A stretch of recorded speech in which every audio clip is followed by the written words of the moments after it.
안녕하세요. 오렌지권학원 김용 원장입니다. 금융당국에서 개인하고 기관하고 외국인 공매도에 대한 기준을 통일시키겠다. 기울어진 운동장을 평평하게 잡겠다. 뭐 이런 결정을 발표를 했어요.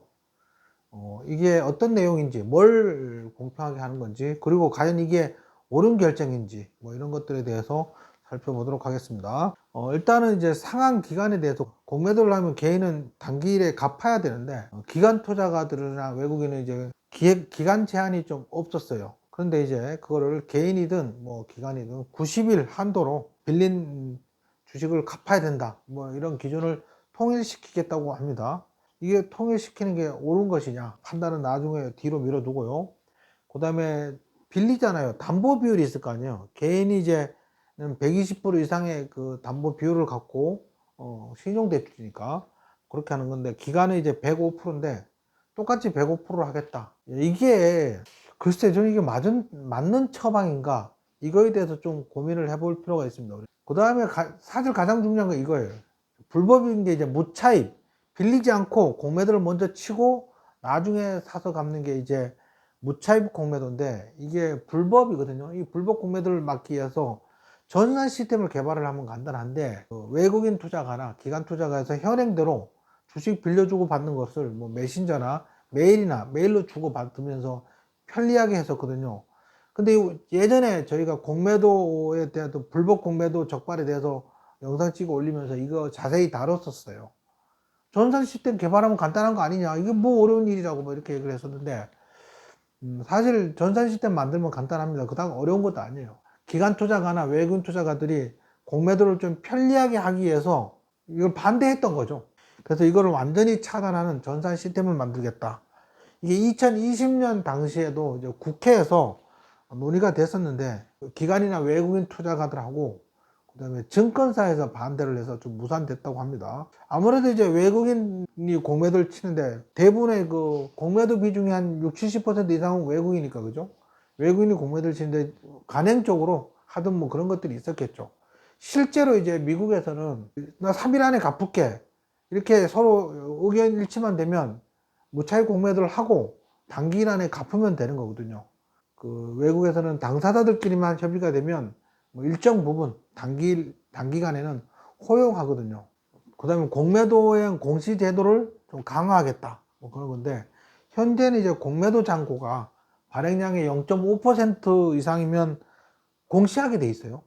그거를 이제 내년 상반기부터는 시장 조성자, 유동성 공급자 차익 공매도 거래를 보고 기준을 강화해서 0.01% 또는 10억 원 이상일 경우 공시하도록 하겠다. 근데 여기서 이제 시장 조성 유동성 공급자, 이게 뭐냐면 예를 들면 ETF가 있잖아요. 코스피 200을 지수를 추정한 ETF가 있어. 그다음에 그 코스피 지수가 올라가거나 내려갈 때 얘가 미처 못 따라가게 돼 있잖아요. 그러면 트래킹 에러가 생기거든요. 그럴 때 이 코스피 지수하고 이 ETF하고 계리율을 축소시키기 위해서 시장을 조성해야 하는 거거든요. 그런 의무가 있어. ETF를 만든 자산 운용사는. 그 다음에 유동성 공급자는 ETF가 거래량이 너무 작으면, 이게 거래량이 너무 작으면 개인들이 사기가 부담스럽잖아요. 조금만 사도 급등하고 조금만 팔아도 급나가니까. 그래서 어느 정도 유동성을 갖추기 위해서 매매를 해줘야 되는 그런 의무적인 게 있습니다. 이런 것도 기준을 좀 강화하겠다, 이렇게 밝힌 것 같습니다. 이제 공매도에 대해서 이제 상한 기간이 제한되면 시장 참여가 저조해질 우려가 있고요. 따라서 거래량도 굉장히 감소될 우려가 있습니다. 상한 기간이 제한되잖아요. 90일에 갚아야 돼. 그러면 공매도를 적극적으로 못 칠 거잖아요. 시장 참여가, 왜 그러냐면 그전에는 어떻게 했어요? 공매도를 쳐놓고 버티다가 나중에 떨어지면 사서 갚으면 되는데, 이제는 90일 안에 원하는 가격은 떨어져야 되잖아. 확신이 없으면 공매도 치는데 더 주춤거리겠죠. 뭐 이런 것들에 대해서 이제 공매도에 대해서 좀 적극적으로 치지 않으면 시장 변동성이 더 커질 우려가 있어요. 아니 당연하죠. 시장 참여자가 그 매매가 또 소외되고, 그다음 외국인이 우리나라 시장에서 빠져나간다면 당연히 거래가 한산해질 거고, 그러면 조금만 올려도 급등하고 조금만 팔아도 급락하고, 그렇게 되면 피해는 고스란히 개인 투자자가 당하게 돼 있거든요.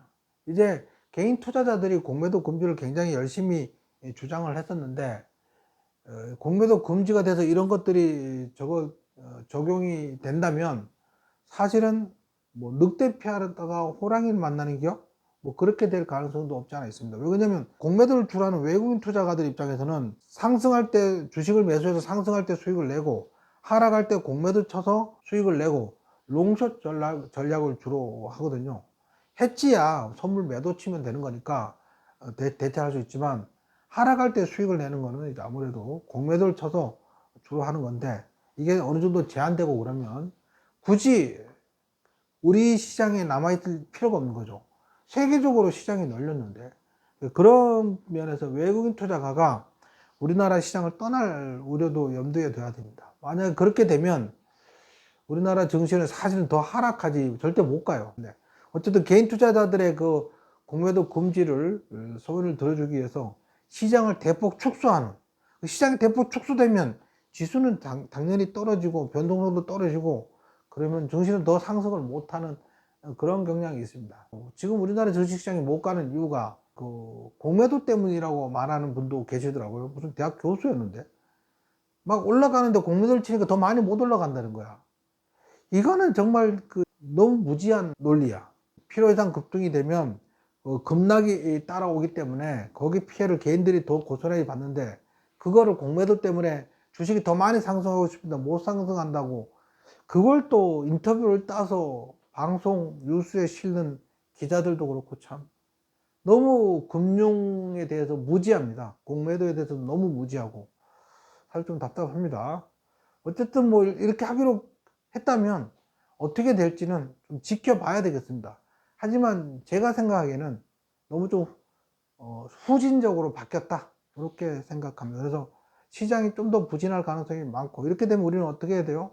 미국 주식에 좀 더 집중하고 미국 주식 투자에 비중을 좀 늘려야 될 것 같습니다. 구독, 좋아요는 사랑입니다.